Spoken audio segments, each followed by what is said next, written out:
don't work full time. I only am funded to work 25 hours a week. Oh, it's not a very long time Yeah. every week. Yeah, so there's only probably maybe 2 staff that work the equivalent of full-time hours. So the counselling service that we're fully funded, full-time. Okay. Kate only works 15 hours a week and does 3 different jobs.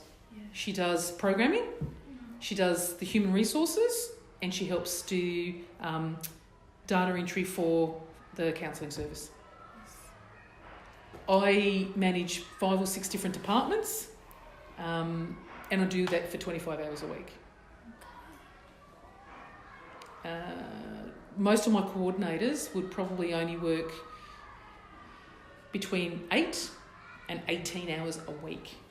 So I think it's not a very long time. No. So no one will do the full time all the week. No. No. Okay. And on top of my 25 hours that I'm paid, Okay. I used to almost do the same volunteer. Oh. But I realised that in doing that, I answer to the board. We have a board of governance that are volunteers that oversee the running of the house. So they develop the strategic plan of the house, so the big picture ideas. Then as the manager, they give me the strategic plan, I make that all work. Okay? I used to do a lot of volunteer hours, but then I realised that they saw what was happening, but in their mind, I was doing all that in my 25 hours. So I've really reduced my volunteer hours because it wasn't truly reflecting. It looked like in 25 hours, Tanya did all of this, but it was my 25 hours and all my volunteer hours. So I still do volunteer hours. It's not like I say I'm not doing any, because I love my community. I live across the road. So I'm happy to do some volunteer hours, but not 25 hours a week. Yes, I see. You know what I mean? So Yes, we try to reduce the paid people, not to do some volunteer, but not too much. Thank you.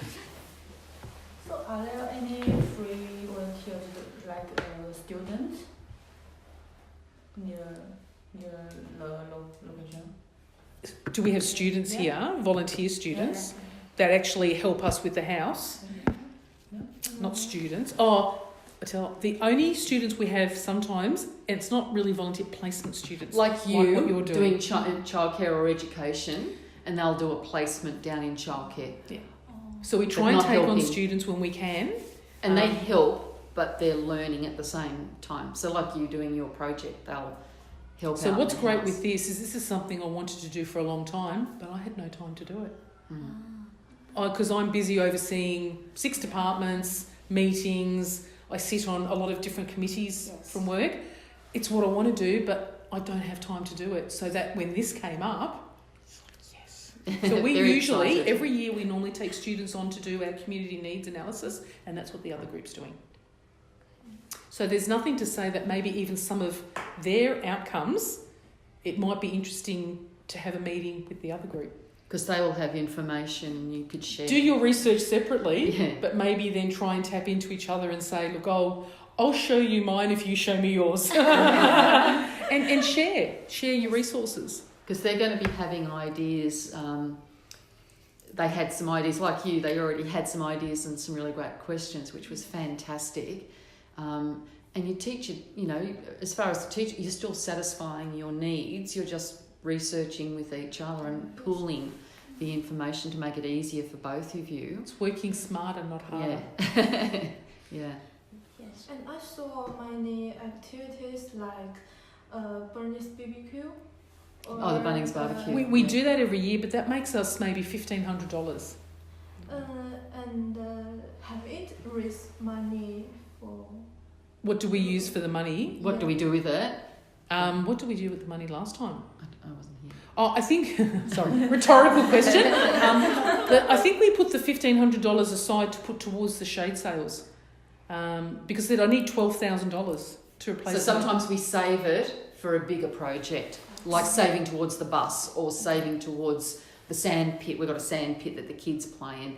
There's always something, being an older house, that needs repair. Some of it's repaired by the council, but other things we need to. So it could just be resources for the kids. Someone came up with an idea once about when because we've been talking about buses for years, we always need to replace the bus, right?